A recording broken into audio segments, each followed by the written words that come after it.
En primer lugar, tengo que avisar por los que están asistiendo online de que el seminario este va a ser grabado y estoy obligada a leer un texto de la Universidad de Granada. Se informa a los asistentes que el acto va a ser grabado y posteriormente podrá ser difundido en todo o en parte a través de su página web dicho acto con la finalidad de divulgar en el seno de la propia universidad y en la sociedad en general la actividad desarrollada. La legitimación de la UGR para el citado tratamiento de datos personales es el cumplimiento de una misión realizada en interés público en el ejercicio de poderes públicos conferidos al responsable del mismo. Artículo 6.1e del Reglamento General de Protección de Datos. Las personas interesadas podrán ejercer su derecho de acceso, oposición, rectificación, supresión o limitación del tratamiento de sus datos, tal y como se explica en la información adicional que está a su disposición en la página web de la Secretaría General de la UGR en el apartado de protección de datos. Y una vez leído esto, entiendo que ya los asistentes ahora han aceptado la grabación, pues comenzamos con este seminario intermedio que está destinado al alumnado de Practicum 2, de cuarto de primaria, mención de profundización en el currículum básico, pero que también está abierto a cualquier otra persona que pueda estar interesada, puesto que es una temática bastante general. El título, como sabéis, es Ser maestro antes y ahora, diálogo intergeneracional. Primero tengo que avisar que lo de la palabra maestro la he puesto porque da la casualidad de que los ponentes son masculinos, pero se entiende que en cualquier momento estamos hablando de maestros y maestras, ¿de acuerdo? Entonces, bueno, voy a comenzar primero resumiendo un poco, aunque ya sabéis el objetivo de este seminario, que es promover un debate entre dos generaciones de maestros para ver qué es lo realmente importante en esta profesión, qué es lo que ha cambiado en la escuela, qué es lo que permanece. Y aparte de estas dos generaciones, está la vuestra también, ¿vale? Vuestra generación es diferente. Entonces, yo espero que podáis aprender un poco de los que ya llevan años de experiencia, pero a la vez, en el debate, podáis vosotros aportar vuestro punto de vista y preguntarles, por supuesto, todo lo que queráis, ¿vale? Luego, tengo que decir, antes de empezar, vosotros sabéis que las emociones son muy importantes en el aprendizaje y en cualquier cosa de la vida, ¿verdad? Entonces, para mí, este momento es muy especial porque las personas que aquí tengo son muy cercanas a mí. Francisco Javier Muñoz González es compañero mío de colegio, nos hemos reencontrado después de 40 años, es maestro y a su vez es alumno de José Cecilia Lafuente, que también es maestro y no sé si os habéis dado cuenta, pero es mi padre, además. Entonces, tenía que decirlo por si se me escapa en algún momento decir papá, ya sabéis, no os asustéis. Bueno, en cualquier caso tenemos aquí a dos maestros que nos van a compartir su experiencia y sus opiniones. José Cecilia Lafuente, maestro nacional, obtuvo el título de maestro de primaria de maestro de primera enseñanza en 1963 en la Escuela de Magisterio de Soria. Ha sido maestro de profesión durante casi 40 años, hasta el año 2002, en que se jubiló. Con 21 años comenzó trabajando en un pueblo de Soria, su provincia natal, y seguidamente fue destinado a Andalucía. Estuvo primero en dos pueblos de Jaén, Innatorá y Peñolite, y desde el año 1973 trabajó en Motril, donde se estableció hasta el final de su carrera profesional, impartiendo fundamentalmente clases de lengua en la segunda etapa de GB y en los primeros cursos de la ESO. Bienvenido. Francisco Javier Muñoz González, maestro de Educación Primaria por la Universidad de Granada, obtuvo su título en el año 1991, que en aquel momento se denominaba Diplomatura en Profesorado de GB, por la especialidad de Ciencias Físico-Naturales. Comenzó trabajando en academia, de interino, luego inició como jefe de estudio en el CPR Tassara de Huetortájar en 2018, pasando a ser director en 2022, durante 2 años hasta trasladarse a su destino actual, que es el Colegio Sierra Nevada, aquí en Granada. Además, durante 5 años ha sido miembro del Grupo de Gestión de Bibliotecas Escolares de la Delegación de Granada y durante 11 años responsable de la biblioteca escolar de su centro. Bienvenido, Javier.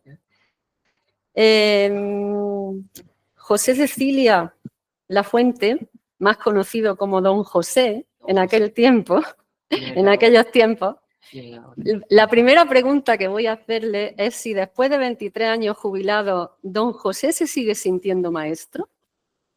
Bueno, en primer lugar os tengo que decir que bienvenido al club de los docentes, de los enseñantes, de los maestros, no profesores. A mí me gusta la palabra maestro. Maestro es muy íntima, es muy familiar, es muy cercana y a mí personalmente me gusta eso.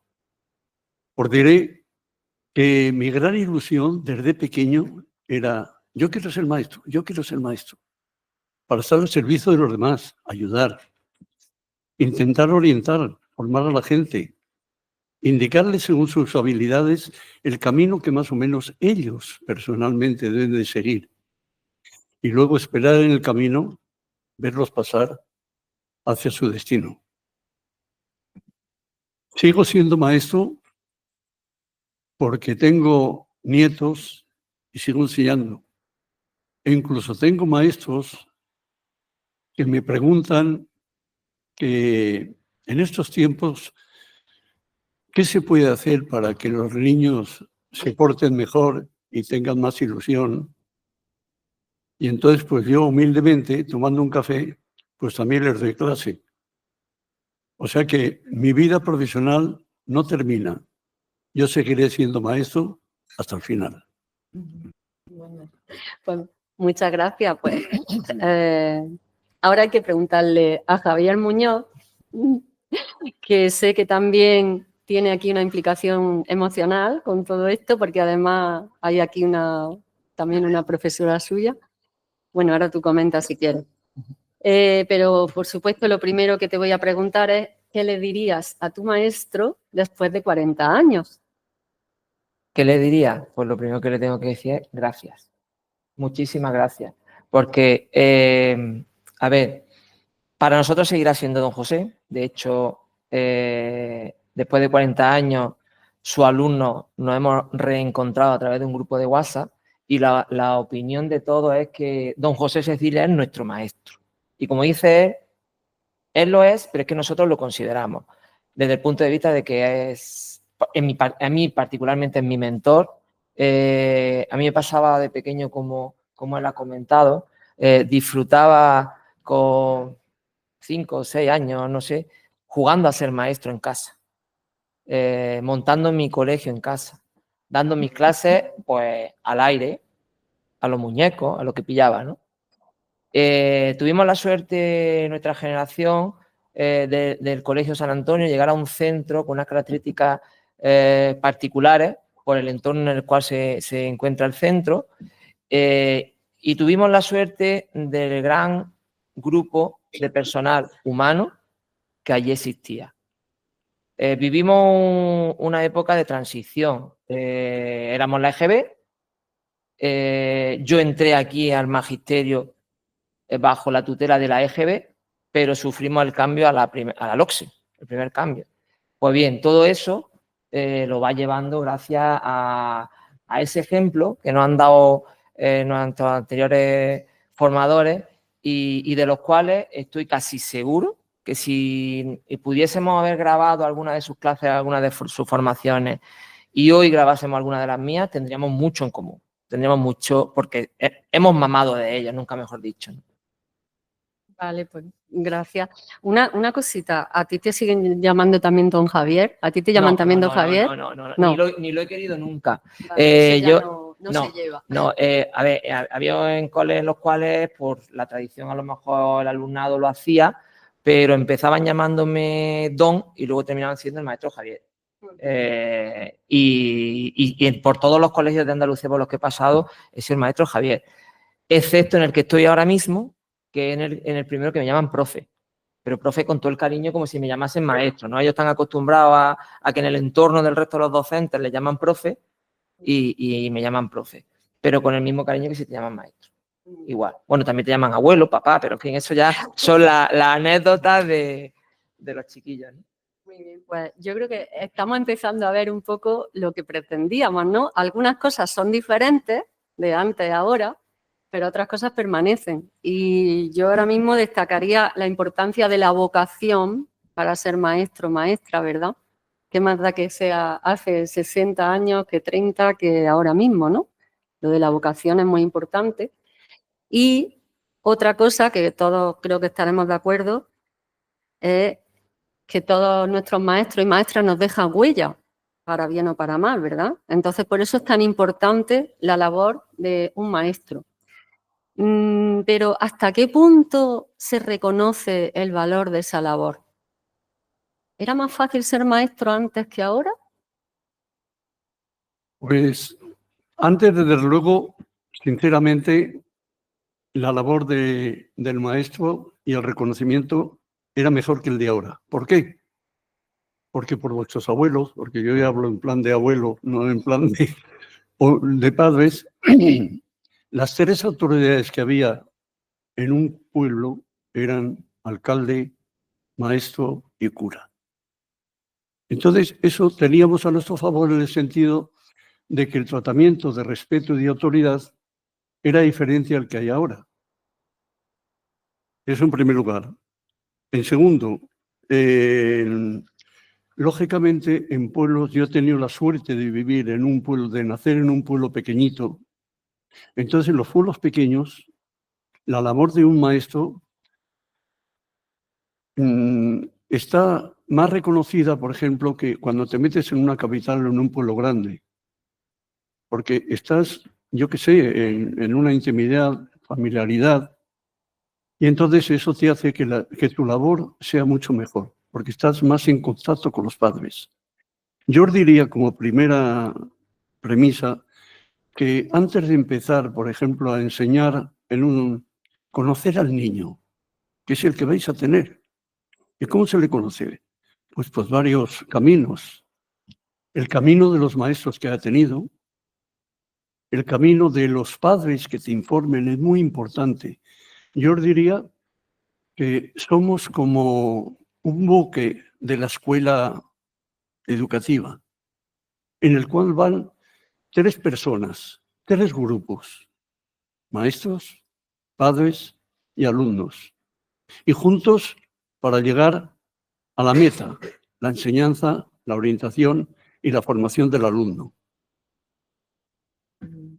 Vale, pues gracias, porque ya estamos abordando otros temas que iba a preguntar también, pero si quieres tú opinar algo sobre si era más fácil ser maestro antes que ahora, o si estás de acuerdo en que lo que acaba de comentar se puede aplicar también en este momento. En la actualidad las cosas han cambiado bastante. Es verdad, como dice aquí don José, que son tres pilares fundamentales, que es el docente, la familia y el alumnado. Hoy en día tenemos que hablar de familia porque ya sabemos la heterogeneidad que tenemos, ¿no? Empezando por familias de todo tipo. Y los niños, pues ni más ni menos al cole llegan arrastrando muchas de las circunstancias que se encuentran, ¿no? en su entorno y demás. Yo en mis años de docencia he tenido que hacer muchas veces también de papá o mamá en el centro, porque el nene o la nena le ha pasado X o lo que sea y el apoyo suyo era el maestro. O sea, que tú el maestro eres el papá o la mamá en el cole, que eso es fundamental. Y eso también nos lo inculcaron ellos. Ellos tenían, yo recuerdo, ayer se lo comentaba hablando con Lina, que mis padres a mí me decían, si va don José, tú vas que es tu segundo padre. O sea, nuestros propios padres daban ese poder a ellos, ¿no? Sí, ellos nos lo decían, ¿no? Se va a una excursión, vale, sí, si va don José porque, ¿sabes?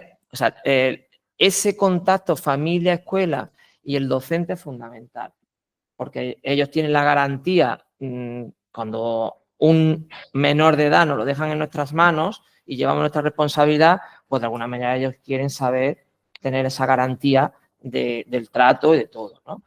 Y tú tienes también como docente tener en cuenta que ese papel de segundo papá o de segunda mamá en el centro es tuyo. Es con el que más horas se tira el niño muchas veces a lo largo del día, porque las circunstancias sociales de hoy en día, a lo mejor los nenes terminan viendo a sus papás a la hora de comer y a la hora de cenar. Y luego, bueno, sus vacaciones, sus fines de semana y demás.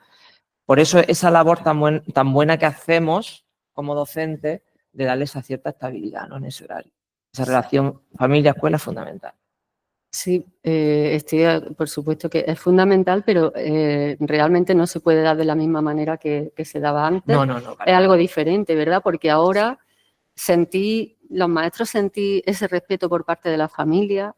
No, a ver, la relación familia-escuela tiene que ser... No se puede generalizar nunca con nada, ¿eh? Tiene que ser un tándem. Contando vuestra experiencia, pero...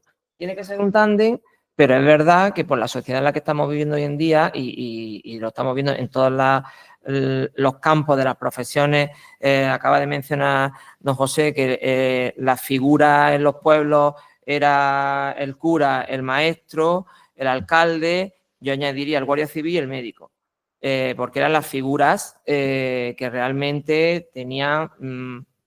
no poder en sí, sino el trato humano con la gente, ¿no? Y la relación tú a tú. Pero claro, hoy en día se ha perdido un eslabón fundamental en la escuela, que la teníamos cuando nosotros estábamos en la escuela, y era el respeto que inculcaban desde la familia hacia los docentes. Más de una vez nuestros padres nos decían, si te ha regañado el maestro, por algo será. Lleva toda la razón. Tú te intentabas defender y te decían, vale, lo que tú digas, yo voy a hablar con el maestro. Y si te ha castigado esto, cuando vengas a casa y yo lo confirme, te vas a doble castigo, ¿no? De lo que sea, ¿no? Es decir, que ese, digamos, poder, entre comillas, del docente, por el respeto inculcado desde la casa, era muy importante porque eso también te hacía, puesto que tú llegabas al centro desde el respeto, pues te inculcaba la atención, te inculcaba si te llamaban la atención por lo que fuera, ya es que te caías de vergüenza, ¿no? No necesitabas que llegar a tu casa, ¿no? Cuando hoy en día estamos viviendo en la escuela y estamos hartos de verlo en prensa y demás, pues muchas casuísticas, ¿no? Desde incluso sin llegar a tener que llegar a las agresiones, ¿no? Y yo en los años que he estado de dirección, pues he tenido que apagar muchos fuegos en ese sentido, ¿no? Porque una situación de lo más superflua que haya podido ocurrir en una clase, pues desde la familia a lo mejor se ha magnificado y hasta que no se ha sentado a la familia, se ha aclarado y se ha hecho ver la razón de lo que ha ocurrido, pues eso viene un poco con su cierta agresividad, vamos a decirlo así, ante el centro educativo. La suerte que son los menos, pero es verdad que nuestra sociedad está tendiendo a eso. Ya estamos viendo cómo se le agrede a los médicos, cómo se le agrede... Es decir, vivimos en un sistema de estrés tal que lo buscamos todo en la agresividad y no debería ser así. Sí, de hecho, también probablemente a lo largo de vuestros años como maestros habréis ido viendo esos cambios, ¿no? Porque incluso coincidisteis entre 1900 algo y 2002, estabais siendo los dos maestros en ese momento. De hecho, entonces, no eran lo mismo los de los años 60, ¿verdad? Era muy diferente a los años 90. Pero con otro docente, otro compañero de él que fue maestro mío, don Fernando Cruz, que era mi profe de Ciencias Naturales, que me inculcó las Ciencias Naturales, yo llegué a sustituirlo. Cuando yo empecé y entonces ya habría cambiado bastante la enseñanza desde que nosotros estudiábamos, ¿verdad? Y desde antes más todavía, porque, bueno, las cosas eran muy diferentes. Por ejemplo, yo recuerdo que en los años 60, trabajando en Natoral, ¿no?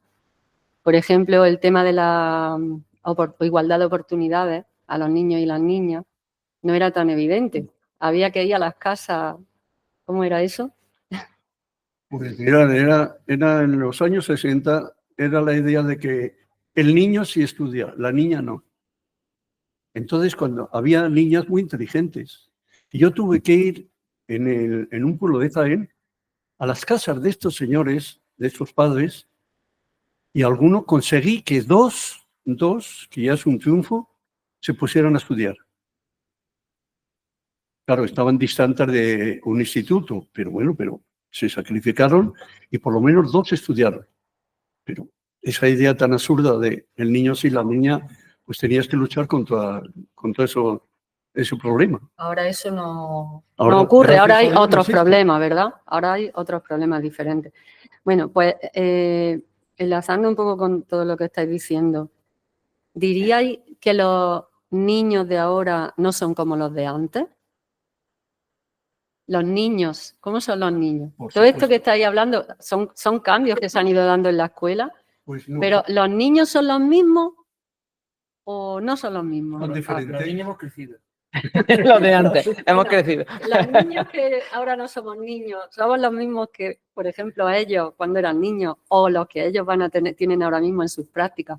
¿Los niños en sí han cambiado? Sí. ¿O lo que cambia es la sociedad, la escuela? ¿O qué es lo que Yo apreciáis vosotros ahí? Lo noté cuando estuve los últimos años, noté ya esa falta de respeto, esa falta de ¿cómo diría yo?, de esfuerzo, de constancia. Entonces, tuve unas en la manga, diréis. ¿Qué hace la manga era ese? Pues que resulta que los alumnos y alumnas que iban eran hijos de alumnos de antes, alumnos míos, y entonces había que con los demás había una falta de respeto casi total. Conmigo, es que mi padre ha estado con usted, es que mi madre, es que mi tío, que mi tía. Entonces hice una labor de coordinación entre padres, profesores y alumnos que fue muy eficaz porque resulta que yo había sido maestro de esos padres y de esos tíos y de esa. Entonces fue, como digo yo, un as que tenía en la manga para poder. Y solucioné problemas, me acuerdo de una, la tenían tomada con las mujeres. Entonces me salió una mujer llorando, una mujer joven, y dice, mira, Pepe Cecilia, dice, ¿puedes entrar tú a ver y demás? Digo, bueno, entré y, en fin, les di una pequeña charla, figuraos que esta señora que os está educando, formando, ayudando, es vuestra hermana. ¿Qué haríais?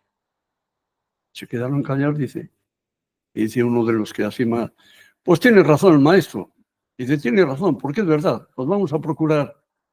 Bueno, por lo menos cambió la situación.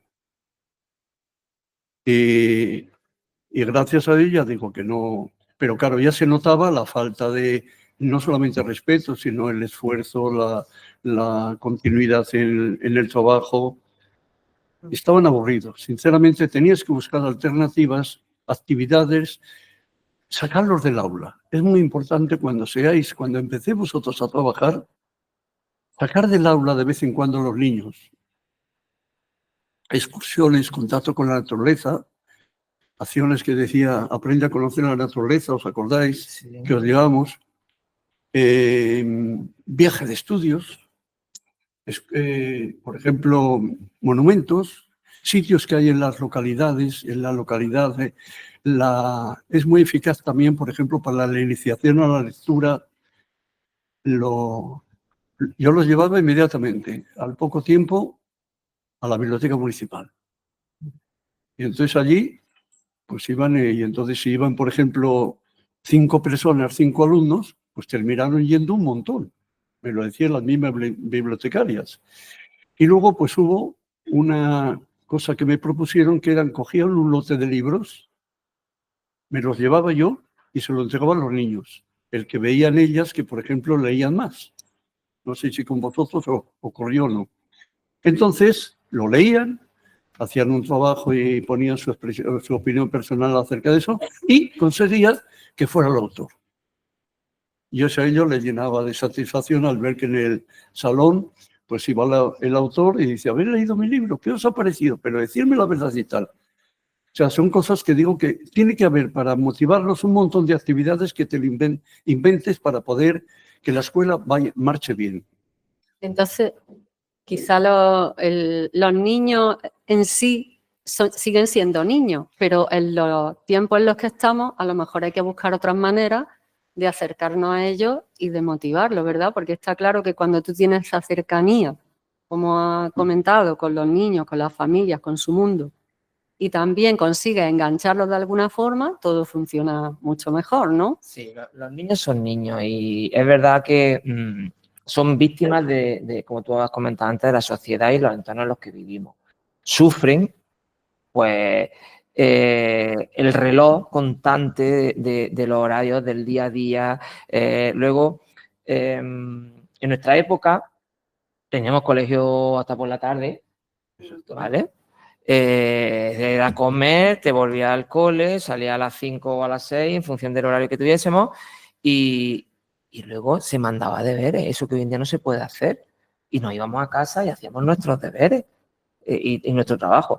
Y lo más importante, nos sobraba tiempo para jugar en la calle, disfrutar de un balón, de la bicicleta, del vecino, o sea, había tiempo de todo. Hoy en día los niños no tienen tiempo de nada. Yo, mi alumnado que tengo este curso, no tienen tiempo de hacer tareas. Lo primero que me plantean las familias, gracias por no mandar tareas. ¿Vale? No es cierto, las tareas se mandan. Yo jamás, o sea, como docente nunca he mandado exclusivamente tarea para casa diaria, ¿no? Siempre se ha ido a casa aquello que no se ha terminado en clase. Pero sí busca estrategias de algún tipo de herramienta para que puedan repasar, puedan trabajar y puedan hacer un complemento en casa. Porque es cierto que si no se dedica ese tiempo y se quedan solamente con lo de la por la mañana, luego otro día vienen reseteados y tienes que empezar de cero, ¿no? Pues bien, todo eso son las circunstancias del entorno en el que se vive. Los horarios de papás, los horarios del niño, si está en el conservatorio, porque lo mínimo que tienen hoy en día son 2 o 3 actividades extraescolares. Luego te vienen a una tutoría y te dice, mi niño va mal en matemáticas, ¿le tengo que poner un profesor particular? Digo, no, lo que hace falta es que trabaje las matemáticas. Si estamos hablando de un nivel de primaria, que pueda tener tiempo para darse cuenta de su trabajo y sus errores, ¿no? Entonces, el niño en sí, los niños y las niñas son niños y niñas, siempre ellos nos lo decían, el arbolito desde chiquitito, ¿no? Hay que guiarlo, hay que ir formándolo. Pero claro, la sociedad va luchando en contra de la escuela, en cierta manera.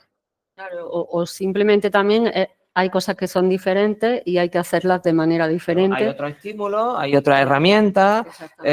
Hoy en día tenemos la tecnología a pie de calle. O sea, cualquier niño, el más pequeño que te puedas encontrar en un centro educativo, si mirásemos el rato que está en pantalla, probablemente nos duplicaría el tiempo a algunos de los adultos. Y la escuela tenemos que terminar diciendo, oye, pues tengo que usar esa herramienta también, porque si no, no consigo engancharlo.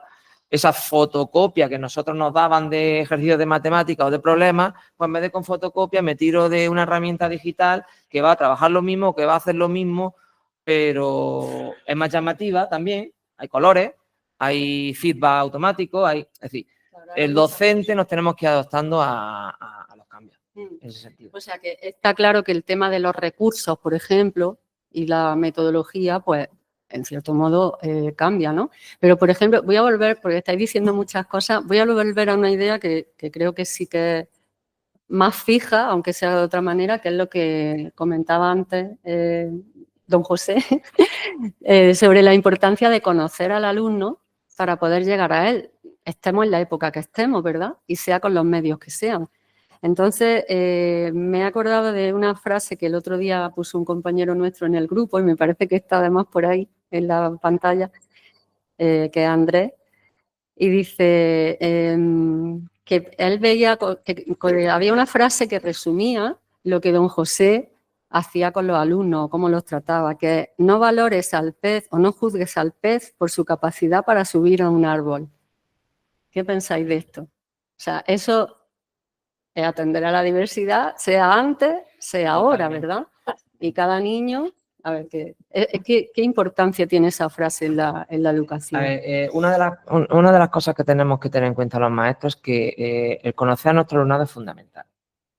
Es verdad que se ha pasado, yo que he vivido el periodo de transición desde esa de Javier hasta lo que tenemos hoy en día, pues bueno, nos ha tocado estar remando con un cambio constante en legislaciones, ¿no? Que nos han ido inculcando o obligando a hacer determinadas cosas, pero al final los que estamos a pie de cañón, sobre todo los que tenemos vocación, como ha hablado antes don José, y nos gusta nuestra profesión, hay una máxima que nunca hemos eliminado, aunque ahora no la quieran inculcar por obligatoria, que es el conocer a nuestro alumnado y conocer la diversidad de nuestro alumnado. Y cuando hablamos de diversidad, no es ese alumnado que tiene una etiqueta que le ponemos, que si tiene una disgrafía o tiene una dislexia o un TDAH. No, es que cualquiera de los que consideramos normalizados, hoy a lo mejor tiene un problema porque resulta que se le ha muerto su gatito y el niño viene con un problema al cole. y hay que atenderle ese problema, hay que atender esa diversidad en ese momento determinado. Puede ser tanto de tipo funcional, educativa, como puede ser emocional. Y el factor emocional no lo podemos perder en la escuela. Es fundamental que haya buenas emociones con el alumnado. Que el alumnado se encuentre a gusto de venir y entrar por las puertas de tu clase. El que cuando tú llegas por la mañana a saludarlo en la fila, todos te están saludando, el que más o el que menos te da el abrazo, o no te da el abrazo porque es muy vergonzoso, pero te hace con una sonrisa de aquí a aquí.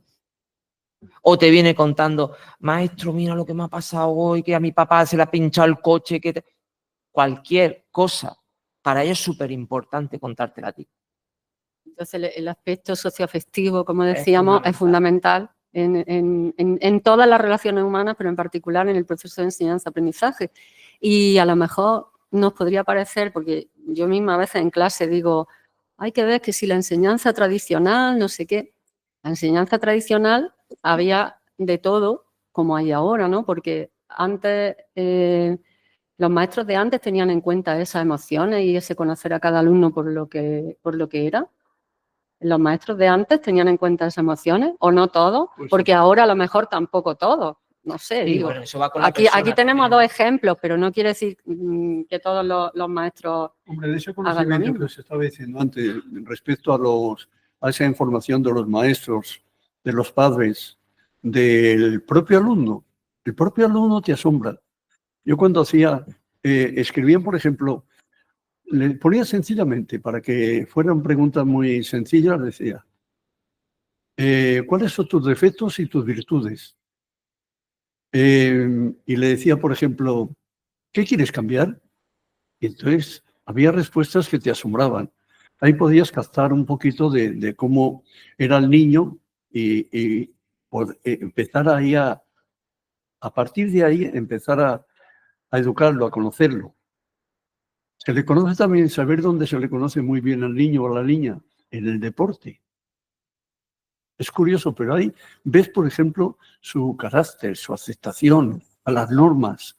En todo eso también se le conoce. Es otro medio también para poderlo conocer.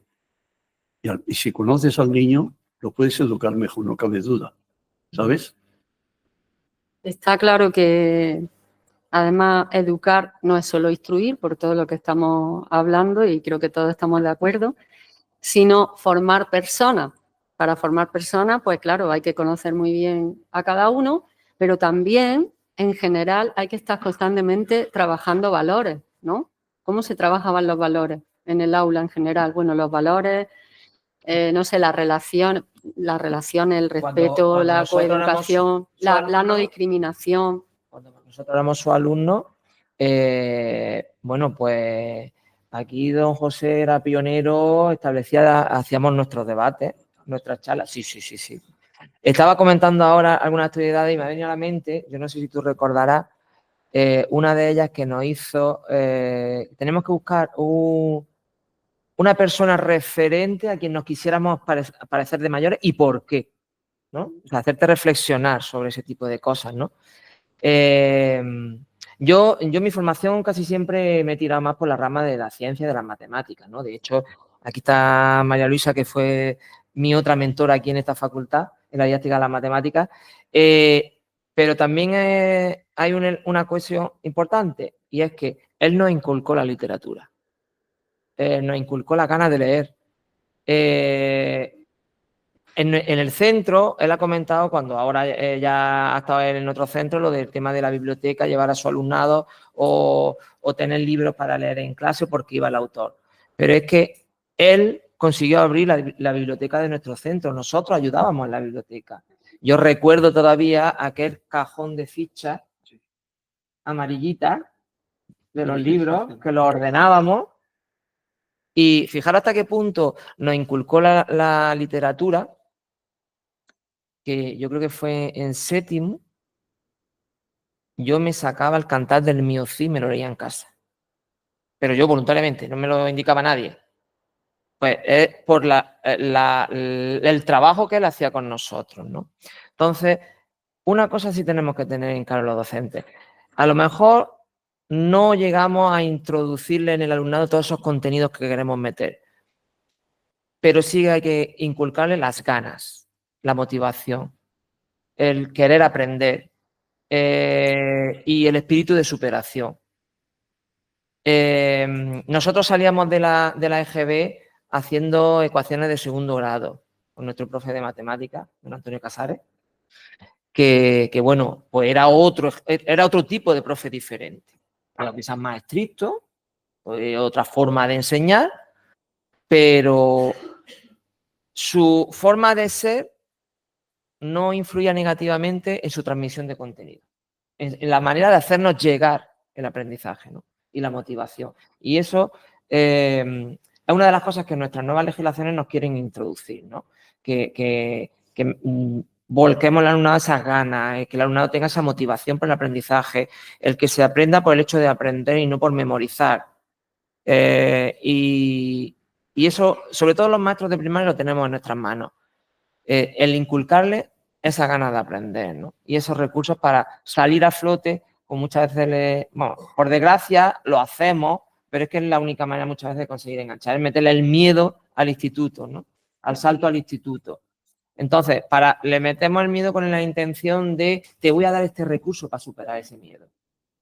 Yo te estoy dando las matemáticas, van a ser difíciles, pero mira, con esto, entonces le vas enganchando esa motivación. De alguna forma, ahí estoy viendo los dos tipos de motivación que vosotros conocéis, ¿no? Eso sería una motivación extrínseca, que a veces también hace falta, pero la motivación intrínseca de decir, por ejemplo, desarrollar el verdadero gusto por la literatura o por las matemáticas, eso se hace planteando situaciones que ahora llamaríamos, no sé si estaréis de acuerdo, se parecen mucho a las situaciones de aprendizaje, ¿verdad?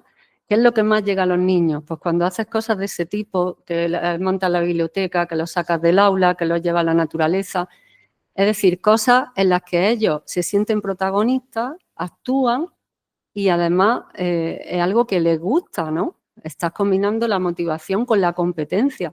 Al fin y al cabo, eso podrían ser situaciones de aprendizaje y eso se hacía desde los años 60, sí, ¿no? Cuando los llevaba al monte a jugar al fútbol, que no había campo de fútbol, oye, ahí los tenía, porque claro, en aquellos tiempos también a lo mejor los maestros tenían que dar educación física y de todo. Ahora ya hay especialidades, no sé si creo que aquí no hay nadie de educación física, pero en aquellos tiempos se daba de todo. De hecho, también nos daba religión, ¿verdad? Religión, nos daba bueno, él nos daba religión, pero la religión no tiene nada que ver con la religión. Es decir, es lo que hoy podemos llamar la alternativa a la religión. Es decir, cada tiempo, como he comentado, a la ética, al debate, analizar. Hoy, hace nada hemos pasado por el 8 de marzo, nosotros ya debatíamos sobre eso en el cole.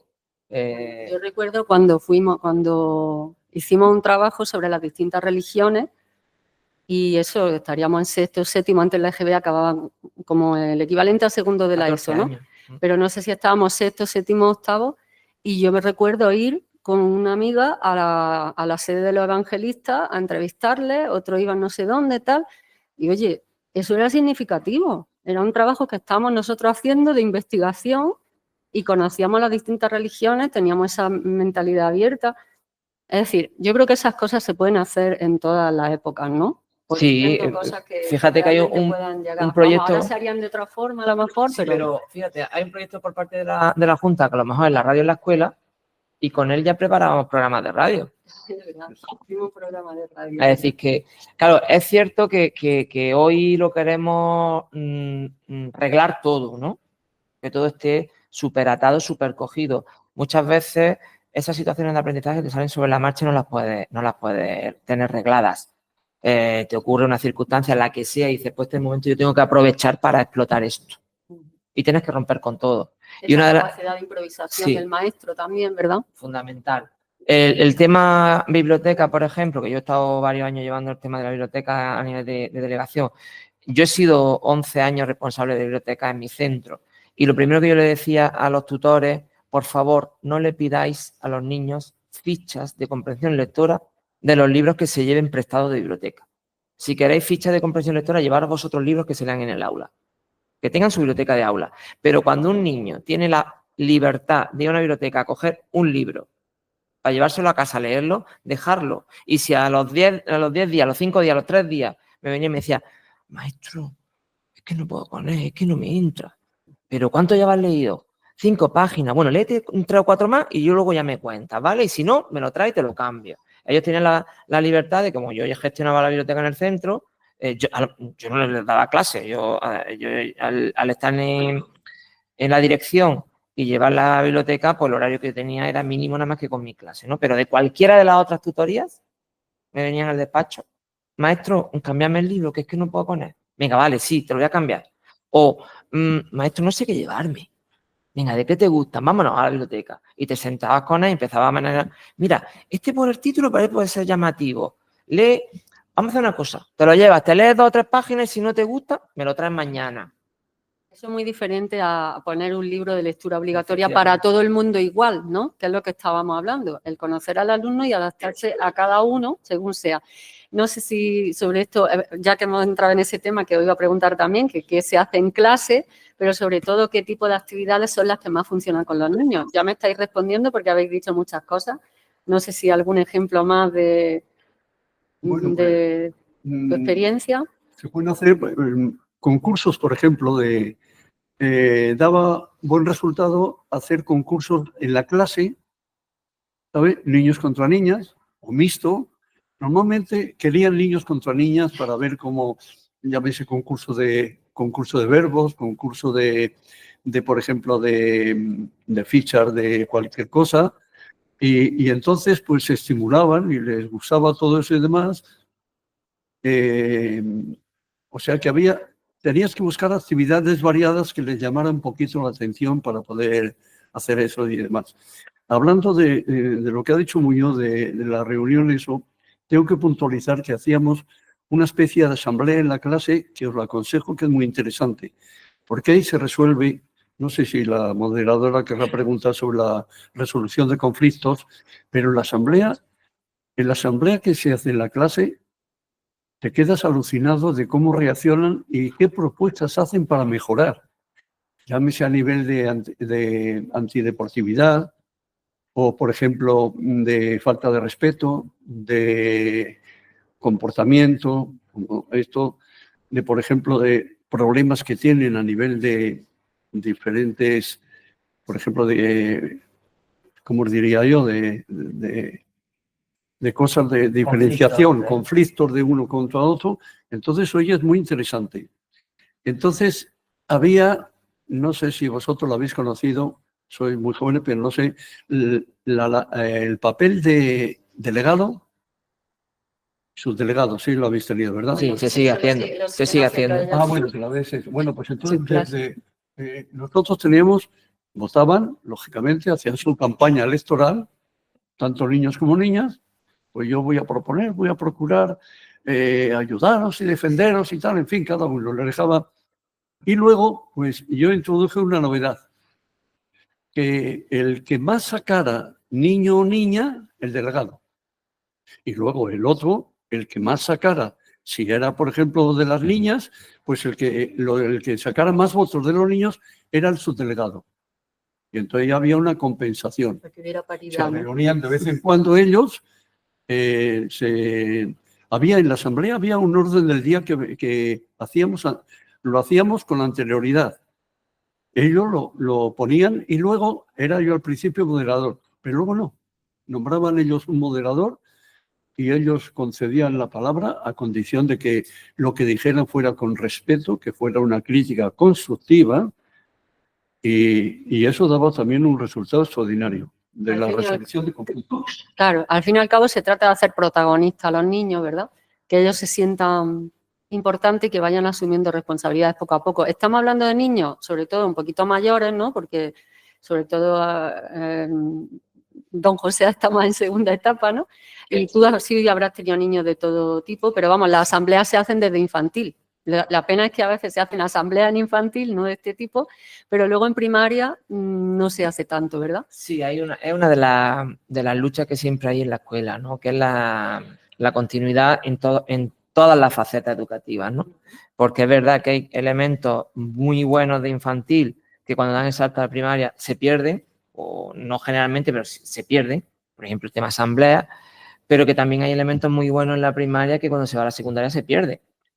Entonces, esa transición, que llevan varios años luchando por ella, es fundamental. No tanto cuando surge el tema este de las transiciones, se plantea como el hecho de decir, no, yo estoy en este nivel y aquí tienen que venir con estos contenidos, ¿no? O de infantil tienen que venir ya sabiendo leer y escribir, o no. La transición lleva unos años cambiando en el sentido de decir, lo que yo te voy a mandar va así, de esta manera, con estos contenidos, o con estos niveles, o se ha llegado a trabajar, pues de infantil no es obligatorio la lectura, pues, pero hay veces que porque el grupo correspondiente es bueno, pues se le puede llegar a meter hasta la lectura, ¿no? O el cálculo. Pues ese proceso de transición para que el docente que los coja al año siguiente tenga la máxima información posible, lo que estamos diciendo, conocer a esos niños y a esas niñas y saber qué darle a cada uno. Esos procesos de transición son fundamentales en la educación. En la misma línea de eso, de adaptarnos a las necesidades de cada uno, no solamente de los que tienen necesidades específicas o especiales, sino de todos, como muy bien han comentado. Yo creo que como no vamos muy bien de tiempo y me gustaría que ellos también preguntaran cosas, a mí se me han quedado mucho en el tintero, pero quería terminar con 2 o 3 cositas un poco más generales, porque al final nos pasa como a los niños, lo que más recordamos es lo que realmente ha sido significativo para nosotros, sea para bien o sea para mal, ¿verdad? Entonces yo quería preguntaros cuáles son vuestros mejores recuerdos o algo que os haya marcado de vuestra vida como maestro, lo más gratificante, no sé, algo que se os haya quedado ahí de vuestra trayectoria como maestro. Oye, yo puedo decir que la mayor satisfacción que puede recibir un maestro es el agradecimiento de que has colaborado para buscar su camino, su porvenir, porque no cabe duda que cada uno tiene unas habilidades. Y entonces a veces se paran y me dicen, maestro, yo es que no estudiaba porque no quería, porque no sé qué. Digo, pero bueno, tienes otras habilidades. Por ejemplo, ahora estás de electricista o de mecánico, que me encontraba con otro que era mecánico, o otro la venta ambulante. Esa sí que me llamó la atención porque estaba en la venta ambulante y me quería regalar algo. Digo, no, hijo, esto es tu negocio. Entonces yo si te lo compro, te lo pago. Pero esto es tu negocio. O sea, esos actos de agradecimiento te llenan y te animan para seguir adelante en la enseñanza. Porque como digo, el ser maestro es extraordinario. Es la mejor profesión que hay. Por todos los maestros es la mejor. Para los que tengáis vocación, creo que lo sentiréis así, ¿no? Pero además lo importante es que desde nuestra profesión hacemos todo eso no esperando lo que él está diciendo, esa gratificación.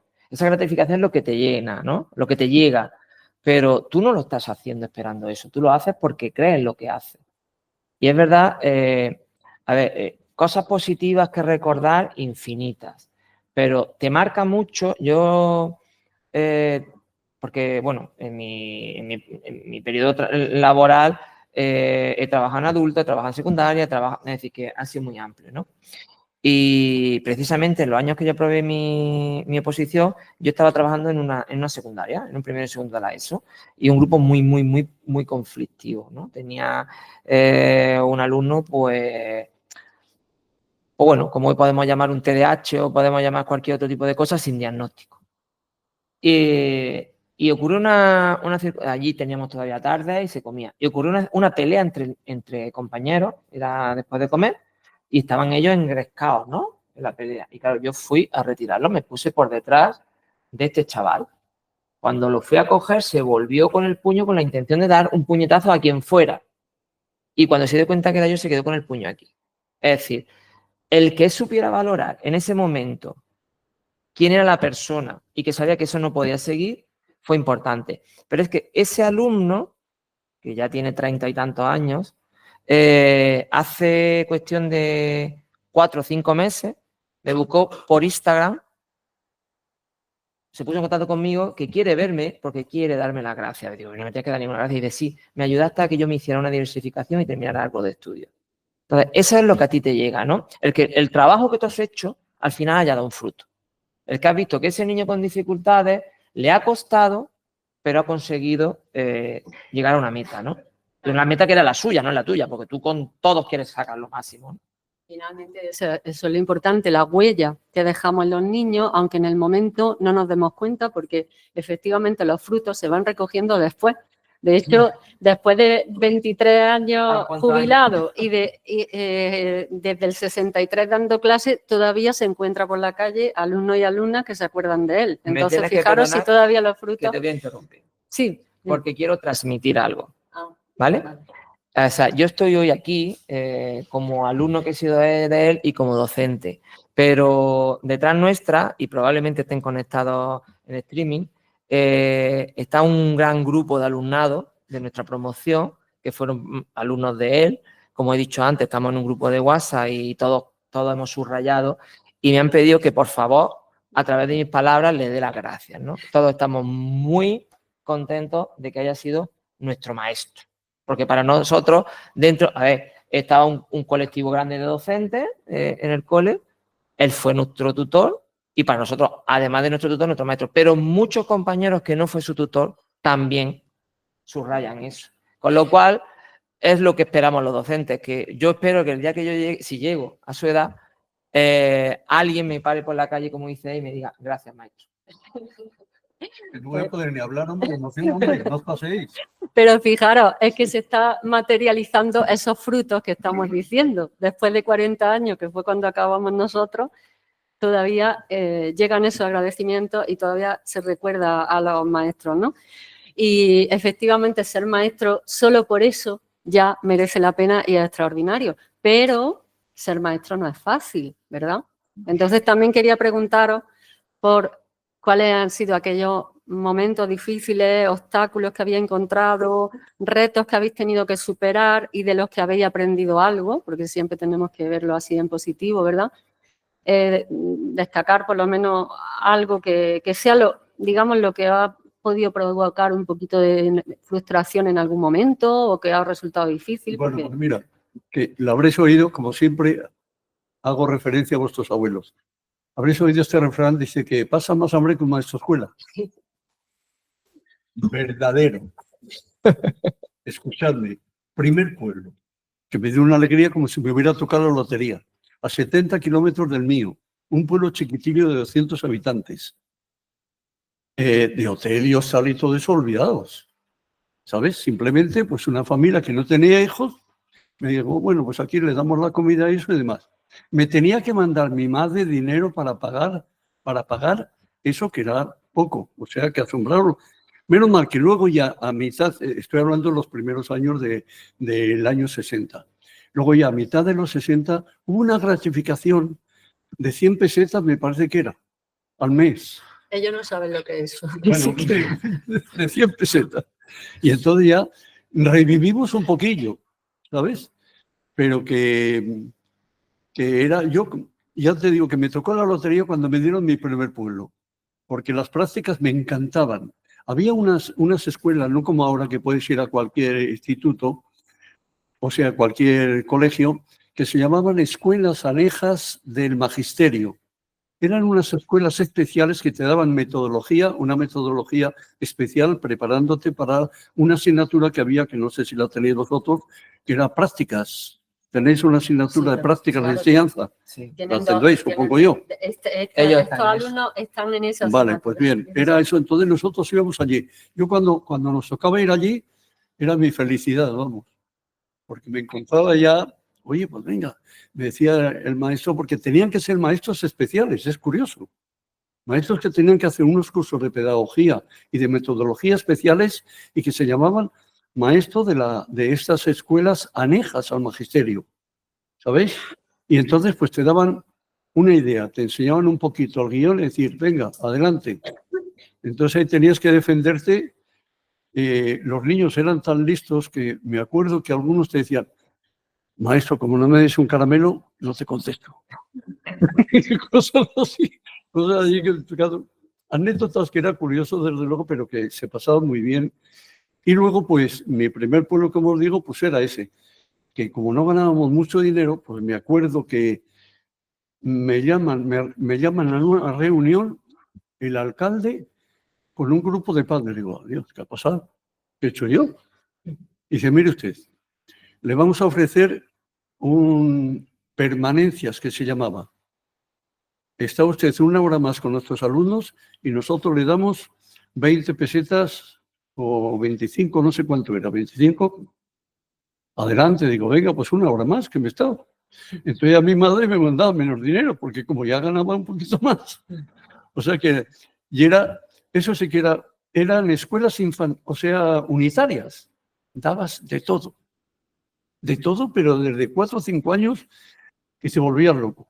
Ya cuando veía yo que no llegaba, a los mayores le decía que les enseñaran la cartillas a los pequeños, que ya por lo menos era una liberación para poder atender a uno y a otros, pero era una locura. Había una cosa que ahora no hay, que se llamaba un huerto escolar. No lo he vuelto a ver yo en la vida. Es curioso. Y entonces, ese huerto escolar, íbamos una vez a la semana, iba un labrador que estaba contratado por el ayuntamiento y les enseñaba cosas del campo, lógicamente. Y luego, pues, cosas de ganadería. Había otro que les enseñaba de ganadería porque aquel pueblecito chiquitillo de 200 habitantes, pues tenía muchas vacas y hacían mantequilla. Entonces me llevaban a la patrona, que se llamaba la patrona donde yo estaba, me llevaban mantequilla, pues que en un año engordé 3 o 4 kilos. En el tiempo que estuve allí, ¿sabes? Bueno, o sea que eso es cosa de agradecimiento. Pero eso, al final, entonces, los momentos difíciles son más, digamos, de subsistencia, pero también habrá habido momentos en los que, por cierto, ahora también hay huertos escolares. Fijaros, se está retomando algo de antiguamente, ¿no? Pero no, lo que quería decir, que digo que también habrá habido momentos difíciles con los alumnos, en clase. Sí. O sea, aunque si un maestro va con ilusión, como que todo lo supera, pero también habrá habido momentos... No, pero se solucionaban los problemas llamando al alumno. Me acuerdo que uno de ellos era muy revoltoso, como dice Muñoz, y le dije, oye, ¿a ti te parece bien esto? Digo, mira, vamos a cambiar los papeles. Tú eres el maestro y yo soy el alumno. ¿Qué castigo pondrías tú por haber hecho esa acción? 7 días u 8 sin recreo, me decía. Digo, pues mira, yo no te voy a decir, yo había pensado todo lo más el 1, ¿sabes? Pero cosas curiosas que ellos mismos reconozcan que lo han hecho mal. Entonces, bueno, pelea también en clase tuve. Hay que detectar en la clase de maestros el líder o la líder, porque si lo reconoces, será una ayuda muy grande. En esta pelea a la que he aludido anteriormente, me salvó el líder de la clase, que dice, oye, vale ya, venga, me lo separó él. Por eso el contar con él es muy importante, detectar líder de la clase por medio de un sociograma, cualquier cosa, y de tus observaciones. Entonces te ayudará también para llevar la clase mejor. Eso me recuerda a algunas películas, ¿verdad? Tipo La Clase y eso. Al final es la vida real y fijaros, los momentos difíciles, aparte de los económicos de aquellos tiempos, casi siempre se basan en los conflictos que surgen en el aula. El otro día mis alumnos, por lo menos, se interesaron mucho por ese tema de la resolución de conflictos. Creo que una de las principales dificultades, ¿verdad?, de ser maestro. No sé qué tiene que decirnos Javier o Muñoz, como te sigue diciendo don José, porque antes se llamaba por los apellidos. Yo también tengo a veces esa tendencia a llamarle Muñoz. Estábamos varios también que nos llamábamos con el mismo nombre y era lo... No, pero que cuando tienes varios alumnos con el mismo nombre tiende al apellido. Eso es indiscutible. Como momento difícil o cosa... Como momentos difíciles con respecto a lo que es la profesión en sí, en nuestra época que estamos viviendo y que os va a tocar vivir, hay un problema importante al empezar, que es que nuestra Andalucía es muy grande. Nuestra Andalucía es muy grande y cuando vas a empezar, tú vives en un Granada, pero igual te toca trabajar en Huelva o te toca trabajar en Almería. O sea, el tema de desplazamiento. Sí, sí, a nivel nacional, pero claro, pero tú tenías la posibilidad, cuando ya empezó a regularse todo el sistema de oposición, que bueno, pues tú, la Comunidad de Madrid no tiene el mismo desplazamiento, por ejemplo, que tiene Andalucía. Cuando era a nivel nacional estamos hablando de lo mismo, ¿no? Pero hoy en día estamos por comunidades. Entonces, eso es un factor importante. Hasta tal punto que yo en mi caso el momento difícil fue que me tocó ese cambio LOCSE, ¿no? Entonces, a pesar de que mi vocación había sido de toda la vida la docencia, ahí me lo tengo que replantear. Si seguir con la docencia o cambiar la película por otra vía, ¿no? Pero claro, cuando te tira la vocación, te tira la vocación. Y yo seguí con mi docencia. Estuve colaborando aquí en el departamento en un proyecto de investigación, daba mis clases particulares, te buscaba tu academia, te buscaba tu historia. Y desde el 91 pasaron 7 años hasta empezar a trabajar en la enseñanza pública, ¿no? Y esos 7 años, la primera vez que a mí me llaman a una sustitución, me llamaron para una sustitución de 5 días en Huelva y no trabajé más en todo el año, dejándome un contrato que tenía en una academia. Es decir, que son decisiones que tienes que tomar que son con respecto a la parte profesional, ¿no? Y relacionado también con la parte profesional en el ámbito positivo que has comentado, pues una de las cosas que yo siempre lo veo muy, muy positivo fue mi periodo de práctica, en el que estáis vosotros ahora. En nuestra época, las prácticas se hacen en un trimestre. Y claro, yo siendo de Motril, estaba aquí pagando alquiler e historia, digo, pues yo me voy a hacer mis prácticas a Motril y me ahorro alquiler o por lo menos gastos, ¿no? Y pedir hacer las prácticas en mi cole. Me fui al cole a hacer las prácticas con mis maestros. Bien, en aquel momento las periodos de práctica nos obligaban a pasar por todos los cursos. Y estando en el curso de segundo, viene don Andrés Cortés y me dice, oye, se me ha tenido que ir una maestra corriendo que se ha puesto el padre malo. ¿Te atreves a quedarte con la clase? Me tiré una semana solo con la clase. No puedo imaginar lo que disfruté la primera vez que me pude quedar con una clase y viendo que realmente esa vocación le estaba viendo fruto, ¿no? Pues fijaros hasta cuál es la circunstancia. Hoy en mi centro alumnado como vosotros de práctica, en el que yo estoy, y hay una muchacha haciendo prácticas de la especialidad de inglés, y esta semana pasada han estado en los Erasmus, ¿no? Entonces, ella ha seguido con sus prácticas con el resto de docentes que íbamos a cubrir a la profesora de inglés que estaba en los Erasmus. Y se le ha dado la posibilidad de que ella llevara su clase, ¿no? Y ella ha estado llevando la clase. Y el último día, el viernes, le digo, ¿qué? Dice, oh, yo no pensaba que era capaz de esto, pero qué contenta estoy. Es decir, cuando ya te ves dando tu primera clase, ¿no? Y viendo que, porque hasta que no estás ahí no te das cuenta si eres capaz o no eres capaz. Por mucho que os lo quieran pintar aquí más bonito, más feo, por mucho que yo os pueda contar las dificultades de las oposiciones o lo que sea, si os gusta, el día que estáis delante de los niños os llena. Y eso es lo más gratificante. Y también en esos conflictos que, como he mencionado antes, cuando los consigues solventar porque has llegado y has conectado con el alumnado. Hay que hablar mucho con ellos. Hay que hablar mucho con el alumno. Es lo que hemos dicho antes, hay que conocerlo. Entonces, quitado eso, pues yo en todo mi periodo profesional solamente recuerdo 2 momentos difíciles. Uno fue por temas personales, que es casi siempre relacionado. Y el más difícil para mí fue mi primer año después de aprobar posiciones definitivas, que me tuve que dejar a mi familia en la Carolina y yo irme a Cueva de la Almanzora, a la otra punta de Andalucía, por eso decía lo de Andalucía, ¿no? Y irme a vivir solo durante la semana y hacerme 5 horas de coche los fines de semana para allá y para acá, ¿no? Entonces eso es lo que más, por lo menos a mí, lo que más me ha cansado. Los problemas con los niños no me han cansado nunca.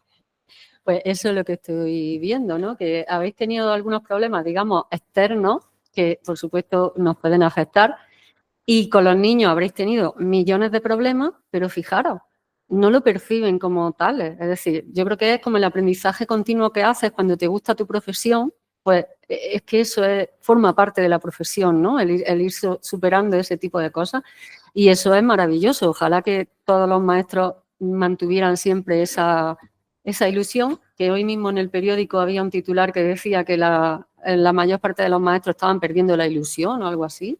Sí. Y eso es tremendo, ¿no? Si pierdes la ilusión, lo pierdes todo, ¿no? Pero os digo una cosa, insistiendo en la vocación. Si no tienes vocación, es mejor que se dedique uno a otra cosa. Con la vocación superas todo absolutamente, pero todo absolutamente. Tengo aquí anotado una cosa que se me ha olvidado decir, por ejemplo, con respecto a los padres. A veces con los padres hay dificultades. Bueno, pues mira, os voy a decir una cosa. Hicimos, no sé si os acordáis, un trofeo que era interclassroom de padres profesores al fútbol, al futbolito. Pues fue eficaz para estrechar un poco lazos. Otra cosa que podéis hacer es, las tutorías son muy importantes, pero muy importantes. Tutorías con niños y tutorías con padres.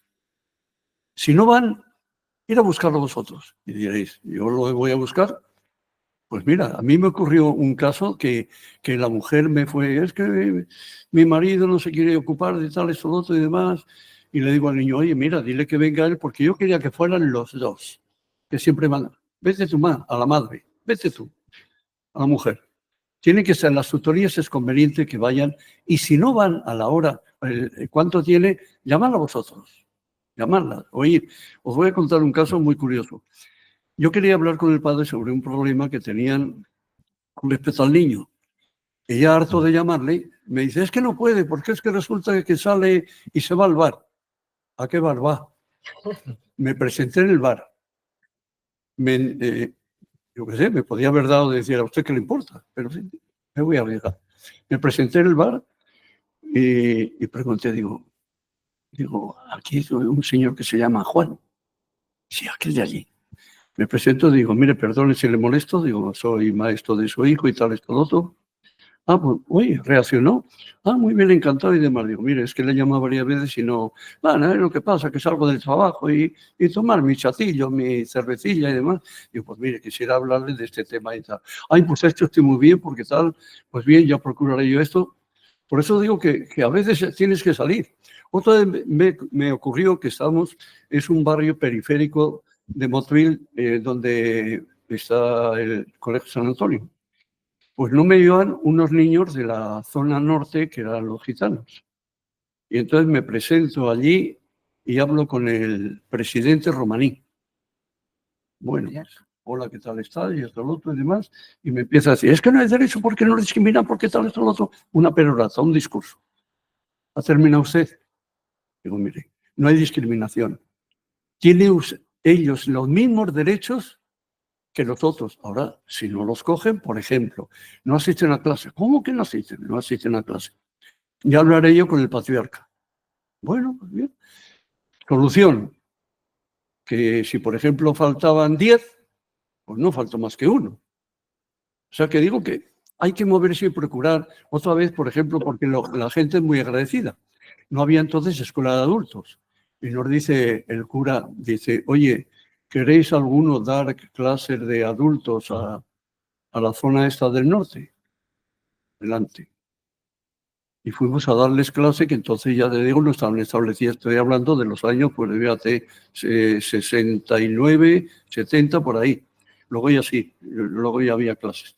Bueno, pues mira, esos niños agradecidos 100%. Llevaba el coche allí. Me decían los compañeros, no te van a quedar ni las ruedas. Respeto absoluto. El coche del maestro no se toca. No lo tocaba nadie. O sea, por eso digo, y luego, como son los más agradecidos. Esta gente, luego, son los más agradecidos. Como os decía, del detalle de la venta ambulante y eso. Porque me decía, ¿yo para qué quiero estudiar? Digo, mira, ¿qué quieres? ¿Que te engañen? Porque cuando te escriban algo y no lo entiendas, o por ejemplo, te hagan una cuenta y te engañen en la cuenta, pues sí, es verdad. Y digo, entonces sí, me conviene entonces estudiar matemáticas y eso para que no me engañes, decía. O sea, que son cosas de eso. Nada hay que tener arte. A ver, 3 detallitos que me faltaban. Os aconsejo que le sugeráis a los niños un horario personal flexible, que se vayan acostumbrando ellos a trabajar. Pues os diría desde cuarto, por ejemplo, desde cuarto de primaria, que tuvieran un horario personal muy sencillito, los días de la semana y actividades. con las horas correspondientes y demás. Repito, flexible, que si una vez en vez de una hora empleas 20 minutos, no pasa nada. Y siempre, en vez de estar media hora de juego que tienes establecido, estás una hora, tampoco pasa nada. Flexible. Eso me da bastante resultado. Luego, enseñarles hábitos de estudio al principio es también muy importante, porque al niño le vas acostumbrando a esa técnica del estudio, ¿sabes? Son cosas que pueden... Y luego había una cosilla de ficha de ortografía, que os vais a reír, porque de las faltas que hacían, pues hacían una fichita de ortografía, no sé si lo recordáis, que consistía en 4 aspectos. Uno, escribían la palabra que tenían mal. 2, el significado. 3, el dibujo. Y 4, por qué se escribe así. Bueno, pues me lo llevaban y hacían florituras. Difícilmente esa palabra la ponían mal, porque tenía 4 patas, la mesa. Y entonces les gustaba hacer. Yo creo que alguna vez me daba la sensación de que ponían falta de ortografía a propósito para hacer la ficha de ortografía. ¿Sabéis? Ya está, yo lo quiero... Vale. Bueno, una cosita respecto a eso es que uno de nuestros compañeros del grupo, que es disléxico, el otro día me comentó, precisamente me recordó que a él se le quedaban las palabras, porque cometía mucha falta de ortografía, y se le quedaban las palabras por la imagen, por ese tipo de ficha. Es decir, que no es ninguna tontería estas pequeñas ideas de actividades, que ahora tendréis muchísimas más y se harán de otra manera, ¿no? Pero fijaros cómo desde siempre se hacían esas cosas. Tendréis que reciclar, tendréis que hacer muchos, claro. Exactamente, muchos cursos. Apuntaos a un bombardeo de cursos, a todo lo que sea. Yo asistía a todo lo que podía, de eso es muy importante todos los cursos que hagáis, ¿eh? Muy importante. Formación continua. Y luego pues, la reunión con los profesores, por ejemplo, con los maestros, quiero decir, ya me he pasado yo con los maestros, ¿sabes? En los centros de colaboración, bueno, ahora no, se llaman centros de...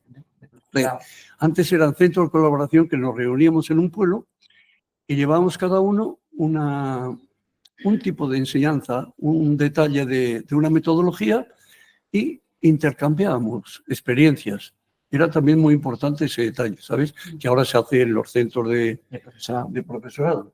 Bueno, a ver, ¿tú quieres comentar algo? Digo porque la verdad que nos estamos pasando bastante de la hora. Quería que ellos hicieran alguna pregunta y me queda solamente una última cosilla, pero ya casi lo estáis diciendo. Precisamente algunas de las cuestiones que él está comentando que trabajaba, pues yo la hago. O sea, las técnicas de estudio, el tema de la ortografía, es decir, sigue funcionando.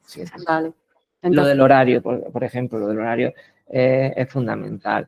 Y yo, por ejemplo, lo que empiezo, porque hasta cuarto, es verdad, como comenta él, poner ese horario, y ya cuando cojo, por ejemplo, tercer ciclo, quinto y sexto, en la primera reunión que tengo de tutoría con los padres, lo primero que les digo, dejarlos tranquilos, que sean responsables.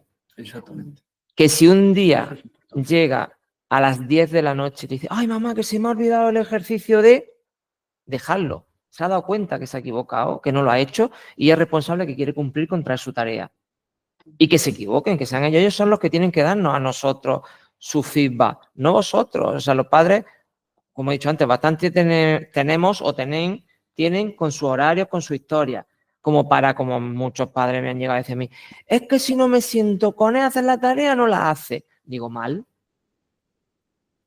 Tú quieres sentarte, siéntate, pero siéntate al lado con un libro y que él haga su tarea. Tú te pones a leer y que vea que tú estás ahí, pero no sentarte a hacer la tarea con ellos. Eso es algo también que pasa ahora mucho con los padres, ¿verdad? Pero antes de que vayáis a cenar, ves otra cosa, y perdonar que insista tanto. Hice también como, vamos a ver, os diría, para valores, pues una especie de vocabulario orientativo con todas las letras del abecedario. Pero no las quiero leer porque si no, entonces, ¿sabes? Pero os puedo decir alguna, por ejemplo, con la A, anímate, tú vales mucho, y luego lo ponía en la pizarra, en el encerado, lo ponía en la esquina, duraba una semana y ahí quedaba. Porque otra cosa que se me ha olvidado, el que hagáis es sembrar, sembrar, sembrar. Ya se recogerá el fruto, pero sembrar, ¿sabéis? Bienestar encontrarás sirviendo a los demás, confía en ti y te saldrán mejor tus trabajos. En la X y todo eso, y en la... Ahí me costaba mucho sacar uno, por ejemplo, Pues, ¿qué os voy a decir? Xenofobia no, aceptación y tolerancia sí, que no sé bien ni qué buscar de cada una, pero en fin, no os quiero leer todo porque si no, estamos aquí hasta la noche. Sí, sí que está bien, o sea, yo creo que todas estas son ideas que vosotros algunas podréis coger o algunas ya las conoceréis y la verdad que todo se agradece, pero eso tenemos que ir terminando. Y yo las dos últimas, Bueno, yo las dos últimas cosas que os iba a pedir para cerrar, una ya casi lo estáis haciendo, que era darle algún consejo final a ellos, pero antes de eso era destacar que aunque haya diferencias, creo que todos podemos estar de acuerdo en que la esencia de un buen maestro no cambia con el tiempo, ¿no? Y entonces quería preguntaros, ¿qué es para vosotros un buen maestro? Porque no se trata de ser maestro sin más, por lo importante que es esta profesión, sino de intentar ser buenos maestros y maestras. Entonces, destacar algo fundamental que consideráis vosotros que tiene que tener un maestro y ya si queréis darle algún consejo final. Sí, pues eso, yo creo que la entrega, el que vean que les quieres ayudar, que les vas a formar, eres una persona que simplemente quiere su bien y ya está. Y ellos luego, como digo, ya recogerán frutos. Yo añadiría disfrutar de vuestra profesión. Yo, como ha comentado Lina, además de equipo directivo y con mi compañera de equipo directivo, pues bueno, pasan, como decimos, apagando fuegos todos los días, hacemos más de bomberos que otra cosa. Pero yo le decía siempre una cuestión. Digo, yo, porque además tenía que hacer todos los días 1 hora de coche, ¿no? Mientras yo, por la mañana, no haya perdido el sueño por mi profesión y me levante con ganas de volver a venir aquí, o sea, ver a niños, quiere decir que estoy cumpliendo con lo que yo quiero, con mi objetivo, que es disfrutar de mi profesión.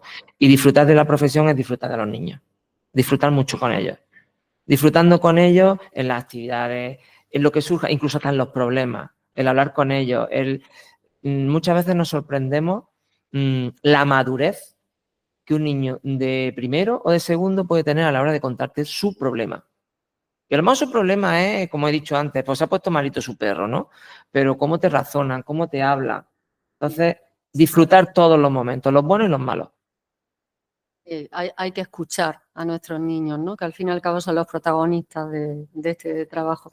Pues bueno, habría muchas cosas más que hablar, pero vamos a abrir un turno de preguntas por si alguien quiere comentar o preguntar algo. No sé, ¿cómo habéis quedado? Si me permite, Lina, ¿se me oye? ¿Sí? ¿Si hablo por aquí? ¿Se me oye en la sala? No sé si te por el oirán micro en este.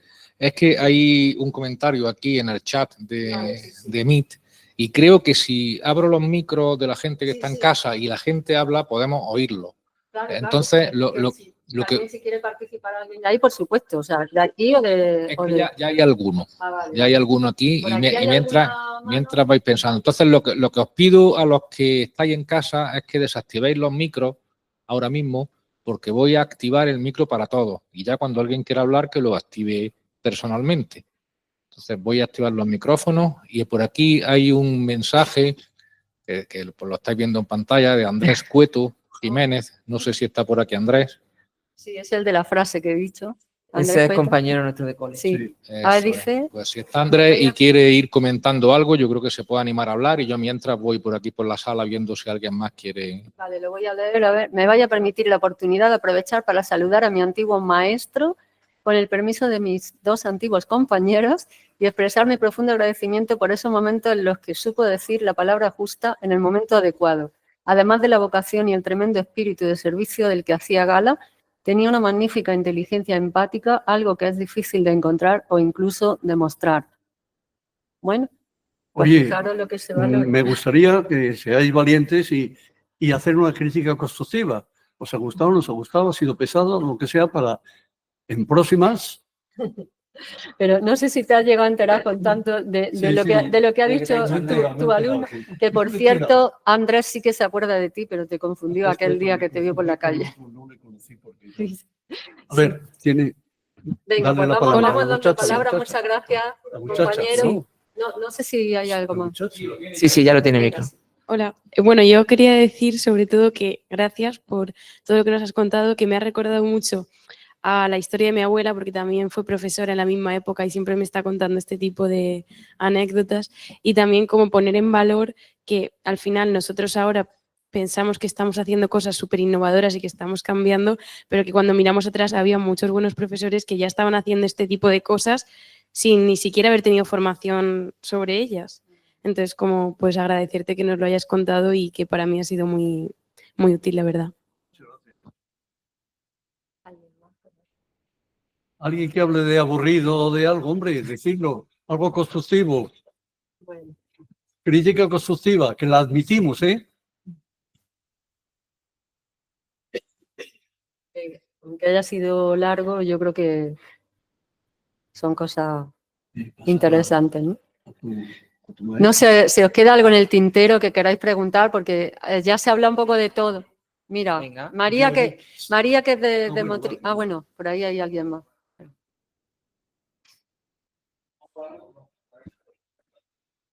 A ver, ¿se me escucha? Sí. A ver, yo quería preguntaros sobre el ratio de las clases, la diferencia de la cantidad de niños que había antes y la cantidad de niños que hay ahora, porque para mí es muy importante. Pienso que eso tiene que ver mucho con la eficacia y con la metodología que utiliza, los recursos. En lugar te voy a decir, has escuchado lo que he estado en una escuela unitaria, ¿verdad? Que por cierto, otro paréntesis que os puedo hacer es que en la escuela de magisterio, en los años 60, había una discriminación de tal forma que niños, por una parte, niños que éramos jóvenes por una parte y las niñas por otra. Y nosotros en la escuela dábamos a los niños y las mujeres a las niñas, las maestras a las niñas. Bueno, pues yo he llegado a tener 47 alumnos en clase, que era para volverse auténticamente loco.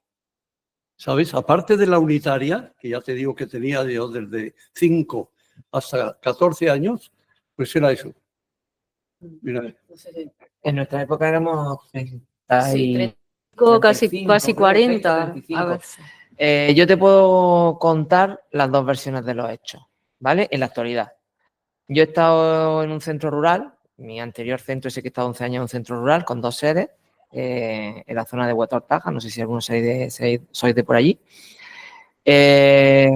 Allí la ratio máxima que han llegado a las aulas, estando yo, ha sido 20 alumnos, ¿vale? La sede, porque claro, es un centro rural que tiene 2 sedes. Uno es línea 1 completa y el otro es con clases mixtas, ¿vale? En la época que yo he estado, pues las clases estaban por ciclos.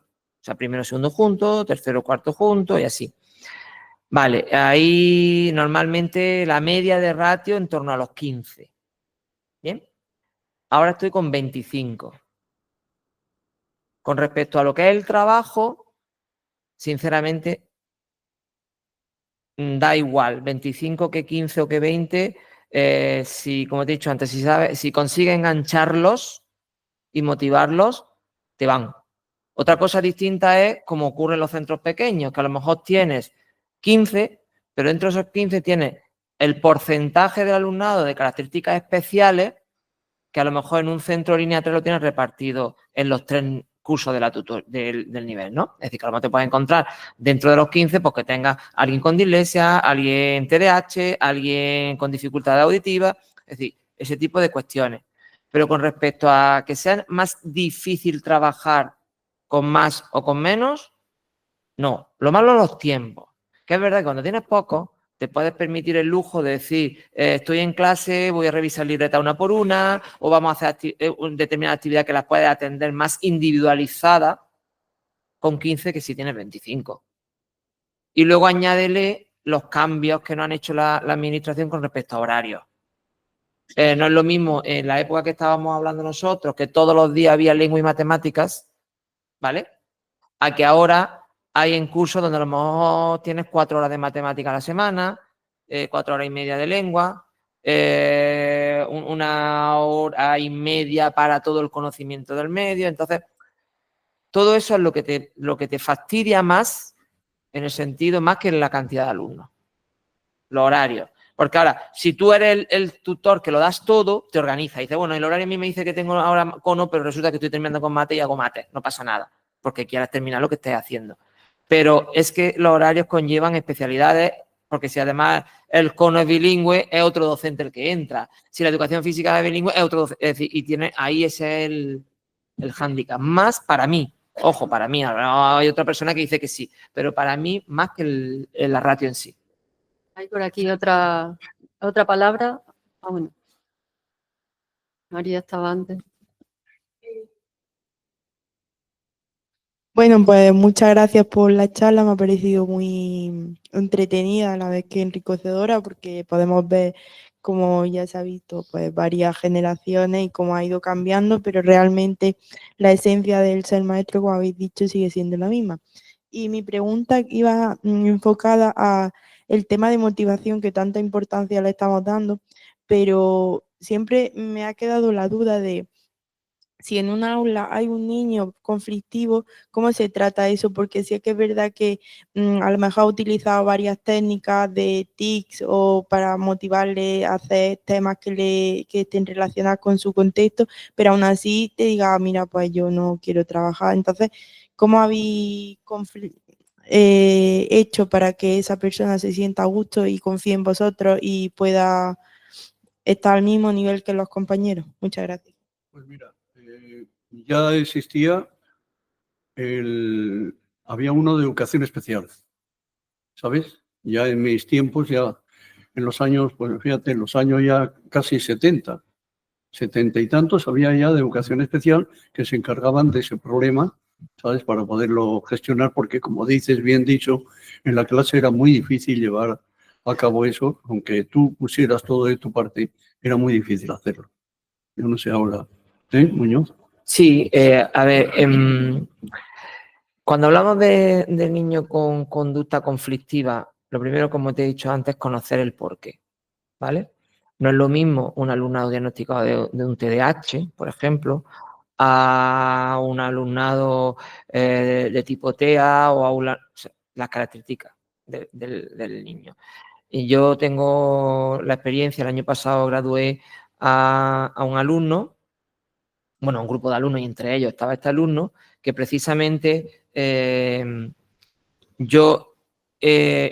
alumno llegó a mi centro en infantil de 5 años llovía en silla y mesa, ¿vale? Venía de rebote de otro centro, porque al ser, como he comentado, un centro rural pequeño, pues ¿qué pasa? Mi niño con problemas y hay menos niños me lo van a tratar mejor, ¿no? Y allí se hacía, pues, buenamente lo que se podía muchas veces, porque no teníamos PT, no teníamos, pero en fin, recursos que poco a poco se han ido consiguiendo, ¿no?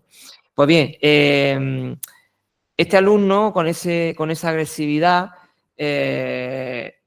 cuando pasa primero, llega una docente al centro que por el historial que nos llega de ella considerábamos que podía ser positiva, ¿no? Nos salió rana. El rana salió en el sentido de que como no hubo un feeling alumno con docente, la solución no se mejoró, sino que se complicó, ¿vale? En segundo, decidimos la directora y yo, mira, esto hay que solucionar, porque al final, cada vez que había problemas, el niño era el despacho y en el despacho te tiraba 1 hora, 2 horas, lo que fuera necesario. Lo primero, con técnicas de relajación, porque tienes que aplacar ese estado de ansiedad que tiene o ese nerviosismo. Y luego, una vez que lo aplacas, hacerle razonar las conductas, porque aunque te parezcan pequeños, se pueden razonar con ellos, ¿no? Entonces, conocer la causa, fundamental. Pues como te digo, en segundo decidimos compartir la tutoría para intentar atajar esta situación. Eso que fui yo tutor, eso hizo que el resto de los cursos de este alumno, porque claro, cogió cierto feeling conmigo o era la persona que conseguía tranquilizarlo, el resto de los cursos yo he seguido dando materia en esa tutoría. Es decir, tienes que utilizar los recursos que tengas disponibles. Como bien ha comentado, si tenemos PT, perfecto. Si tenemos PETIS, perfecto. Si tenemos orientador, perfecto. Y si no tenemos nada, pues buscarnos la vida. ¿Vale? Y ese buscarnos la vida, como te digo, es conocer al niño. Y sobre todo también mucha conexión con la familia, con este tipo de alumnado. Para que si en un momento determinado, pues, mira, si yo te llamo, te vienes corriendo. Y más de una vez hemos tenido que llamar a los padres y que se lo lleven en mitad de la mañana, ¿vale? O ya llega un momento que conoces las características del chaval y cuando lo ves entrando por la puerta con el gesto de cara que trae ya dices, hemos empezado mal. Te vas a la clase a por él y te lo sacas. A hablar con él un rato y a tranquilizarlo. Entonces, todo eso te lo da, pues eso, mucho rodaje, es verdad, pero sobre todo conocimiento e implicación. Es fundamental. Técnicas, no las hay. A ver, las técnicas sí, técnicas de relajación, conocerlos, charlar, el diálogo, hacerles ver, sobre todo cuando son muy pequeños, que esas conductas no son correctas, el que tengan la capacidad de pedir perdón, pero perdón sincero, no perdón con la boca pequeña para decir déjame en paz, ¿no? Hoy, por ejemplo, me ha ocurrido en mi tutoría, había un conflicto, ¿no? Un alumno, por el tema del uso de los equipos informáticos. Pues luego he estado hablando con él y claro, lo típico es ellos siempre buscan una justificación, ¿no? Es que el otro me ha dicho, ¿vale? Pero lo has hecho tú. Él te ha dicho, pero lo has hecho tú. ¿Lo reconoces? Sí. Entonces reconoces que tienes que tener una sanción, ¿no? Sí. Vale, pues ten en cuenta que si esto es la primera vez, ahora te estoy haciendo una amonestación oral y vas a tener ellos entienden el castigo, una sanción. La próxima vez, pues hay sus partes y hay su historia. Pues bueno, se ha razonado, hemos llegado a una sanción razonable, la ha aceptado y ya está. Y es un chiquillo que es nerviosete, que tiene falta de autocontrol y sobre todo en esa charla es que reconozca esa falta de autocontrol, que reconozca que es que se deja llevar, que estamos hablando sin diagnóstico. Te he puesto las dos situaciones, un niño con diagnóstico y un niño sin diagnóstico. Al final la empatía yo creo que es importante. de todo lo que Fundamental, estáis fundamental. diciendo. La empatía y el autoconocimiento también, ¿verdad? Bueno, yo quería preguntar sobre todo porque en el aula en la que estoy tengo a un alumno bastante conflictivo, la clase en sí es bastante conflictiva.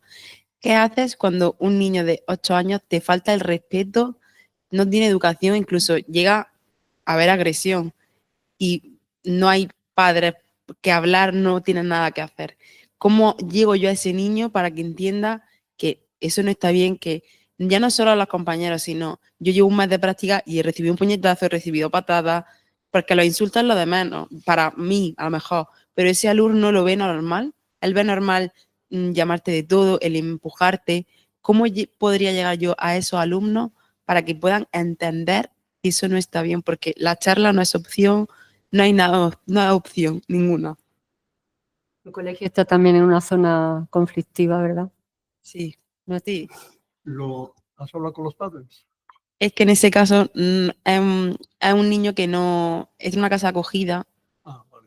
entonces es bastante complicada la situación, pero el problema de esa clase es que el niño, bueno, vuelan sillas, vuelan todo, los demás compañeros le quieren imitar, porque ven que entonces ya no es solo él, la clase en sí. Y yo he llegado a estar en esa clase y el profesor no poder hablar, porque no poder decir buenos días, voy a poner la fecha, es imposible, porque todo se monta como una revolución. Vuelan sillas, vuelan mesas, hay que estar cerrado con llave, porque tienes peligro de que se escapen. Entonces, ¿qué haces a ese nivel para ¿No hay que...? profesor de educación especial? Sí, claro que hay, pero ni con esas. El caso que me estás contando es similar al que yo te he comentado que me llegó a mi centro en 5 añitos, ¿vale? Lo primero, para llegar a ese niño no puedes llegar cuando está en el periodo de agresividad. Lo primero te lo tienes que ganar en los momentos buenos. Llegar a tener un feeling con él. Y aún así, a mí me han llovido patadas, me han llovido bocados, ¿vale? Eso es indiscutible. Yo, bueno, he tenido que coger y bloquearlo porque de todo. Pero claro, la forma, tú fíjate hasta qué punto llegas a tener ese feeling con este niño, ¿vale? O me pasó a mí con este niño. Cada vez que llegaba un docente nuevo a la clase, él hacía esas cosas. El docente pues le llama la atención y le llega a decirle, hasta que no lleves 2 años conmigo como mi maestro Javier, no hay remedio. Fíjate hasta qué punto él tenía interiorizado que él se puede controlar, pero necesita que tú también lo conozcas y lo sepas controlar. Se acaba de llegar al centro una labor muy importante, y ahí yo lo tengo que agradecer, fue mi compañera de infantil cuando llegó este niño, la labor que hizo con las familias y con los niños de la tutoría. Porque en este centro, como es línea 1, el que empieza en 3 añitos termina en 6º, juntos, ¿vale? Entonces, es fundamental el apoyo del resto de los niños y del resto de las familias. Y que el resto de los niños, sabiendo, son los que más pronto se van a dar cuenta que Antoñito se está poniendo nervioso. Maestra, maestro, que... Y te lo avisan. Antes de montarse al carro de vamos a hacer la revolución, ¿no? Entonces mi compañera de infantil hizo una labor de quitarse el sombrero y consiguió integrar a toda la familia. De hecho, todos los niños de esa tutoría en algún momento se han llevado una patada, se han llevado un bocado, se han llevado algo. Y la familia lo han aceptado hasta tal punto que, sabiendo que el niño es así, se le invitaba a los cumpleaños. Y en los cumpleaños llovían las patadas. Con eso te lo digo todo. Entonces, la unión del grupo también es muy importante. La labor que se haga con el grupo es fundamental. Y si el niño está, como dice, en casa de acogida, tiene que tener unos referentes, allí adultos, monitores o algo, que hagan la labor de papá y mamá. Y entonces también implicarlos. Que se impliquen en el centro. Y conocer el historial. Ese niño detrás hay un trasfondo. Y si no tiene un diagnóstico, hay que mover al equipo de orientación para que se le haga un diagnóstico. Porque detrás luego lleva un desfase curricular. Pero que eso es lo menos importante. Vamos a formarlo como persona y vamos a conseguir recursos para que sea capaz de... A ver, con este niño que yo te digo, yo entraba a dar matemáticas a la clase a primera hora y estaba así. ¿Vale? Según como yo lo hubiese visto entrar por la mañana, o lo obligaba a despertarse a trabajar o decía, no, hoy toca dejarlo. Muchas veces caemos los maestros decir, no, venga, nene, despiértate que tienes que... ¿Para qué? Si a lo mejor ese día resulta que la medicación la ha ido mal y en toda la noche no ha pegado ojo. Por eso es fundamental el historial, el saber qué hay detrás. Eso es importantísimo. Mi otra mentora quiere decir algo. María Luisa. Ah, bueno, sí, sí. Vale, vale. Muy bien, muy bien, muy bien. Es de la casa.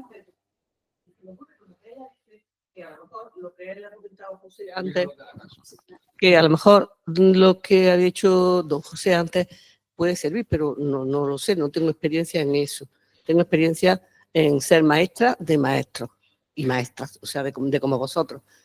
Pero lo que él ha dicho de que cuando un niño era muy difícil, él le dijo, ahora tú eres el profesor, dime qué castigo me pondría a mí.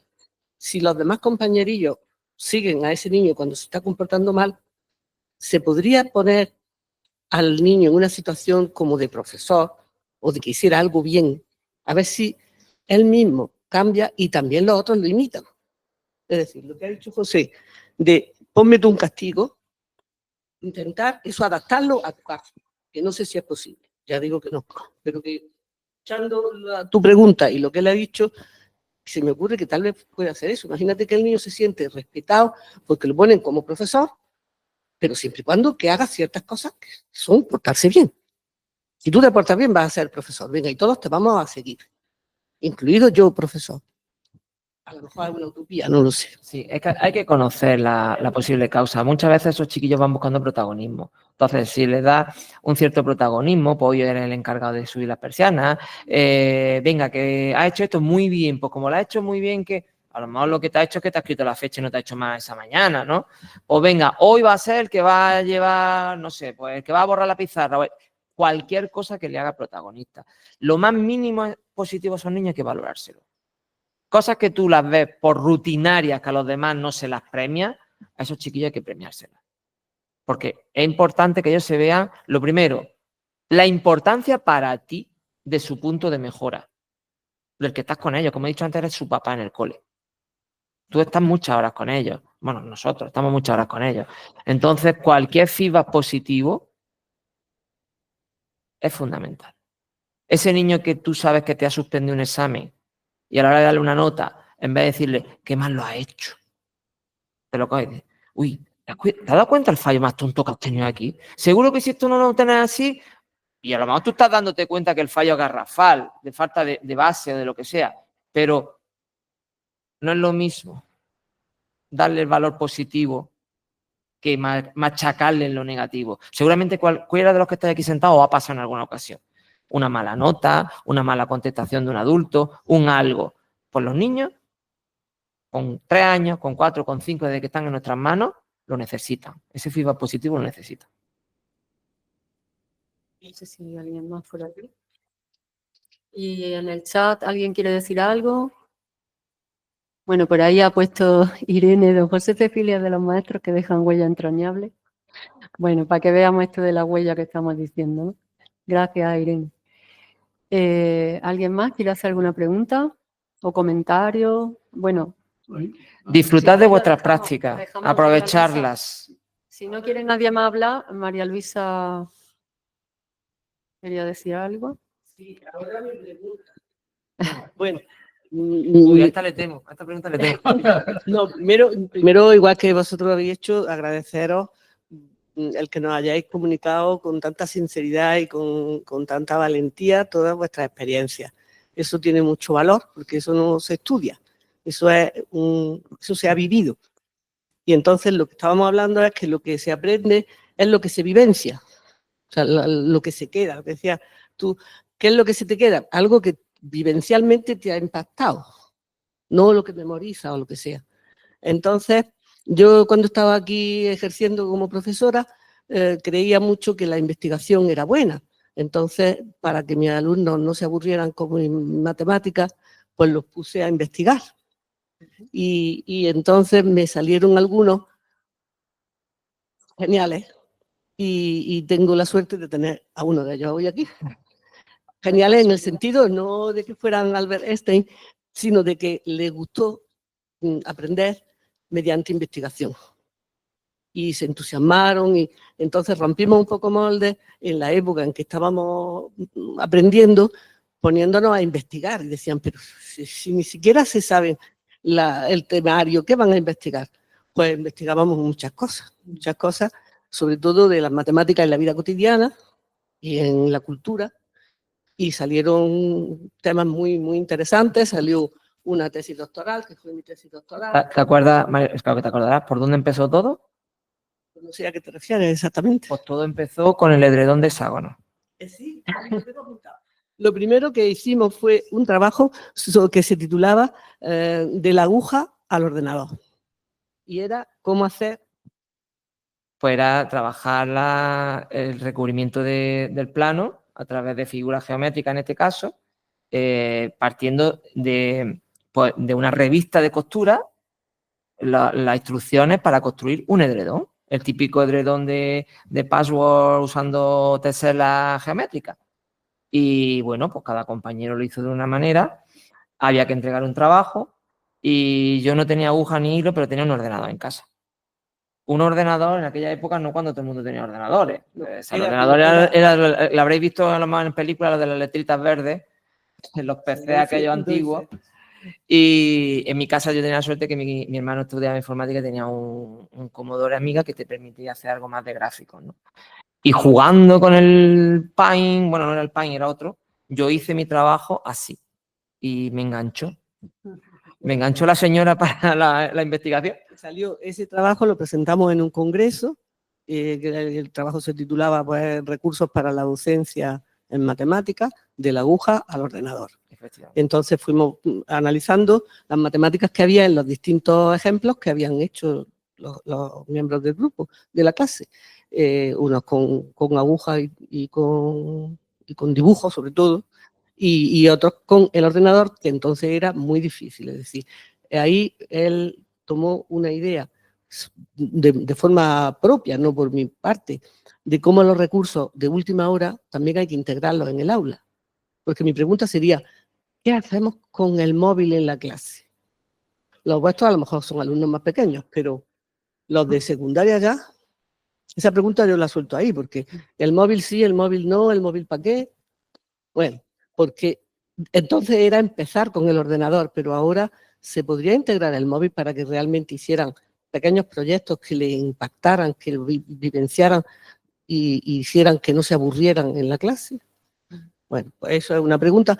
Y sobre todo darle las gracias a Javier porque sigue siendo genial. Vamos, Es de mis buenos ejemplos. Y también la pregunta que habéis hecho de cuáles son los momentos malos. Pues mis momentos malos, ¿sabéis cuáles eran? Porque yo siempre me llevaba bien con la gente. Era cuando me encontraba alumnos que no querían aprender, que solo querían la nota. Alumnos sois vosotros, quiero decir, que me venían a regatear la nota. Es que me tiene usted que subir la nota.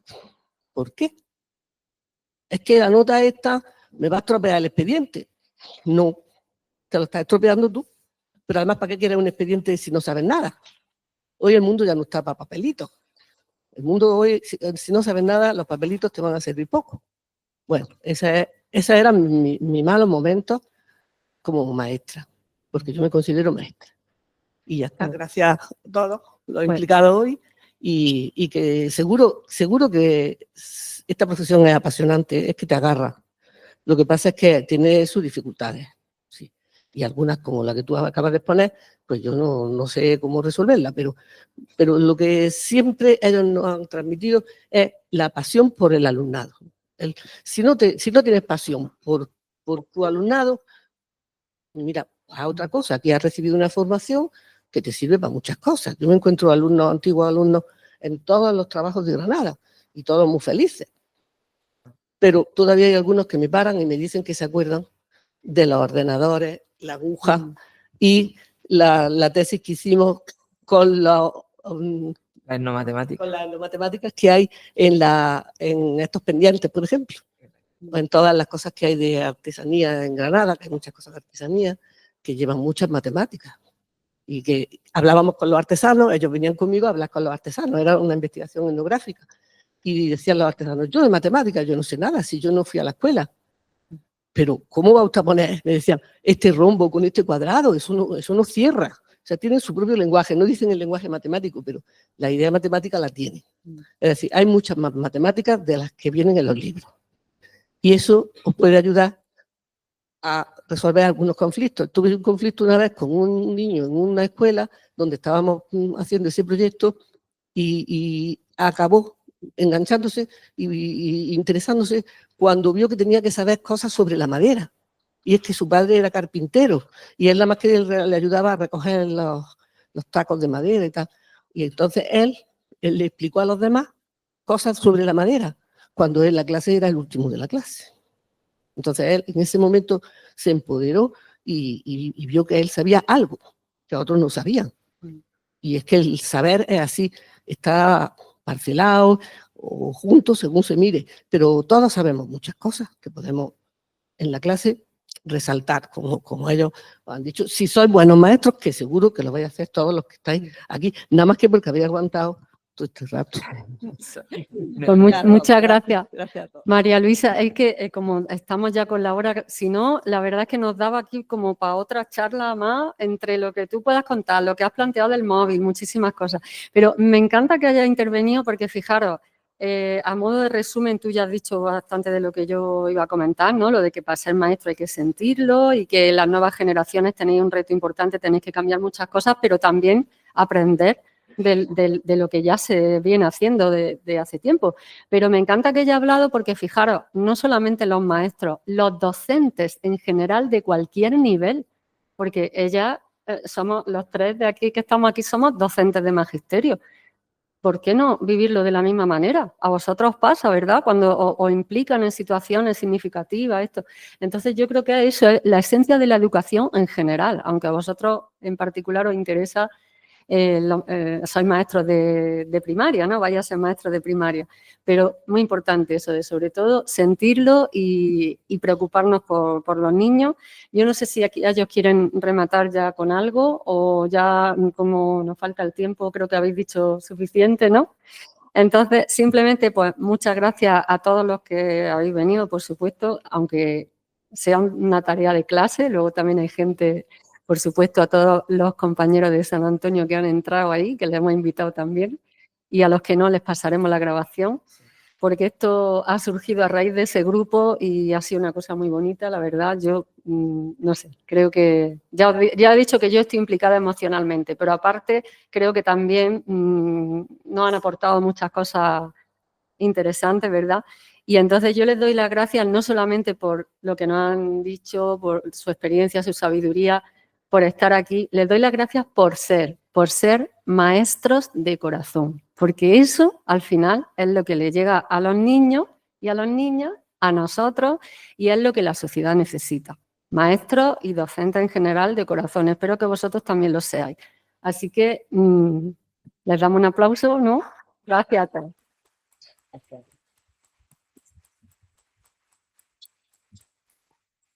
Pues nada, finalizamos la grabación ya, ¿no? Sí, ya está, ya hemos terminado. Gracias por todo. Y a los que estáis ahí también, saludos y muchísimas gracias a todos.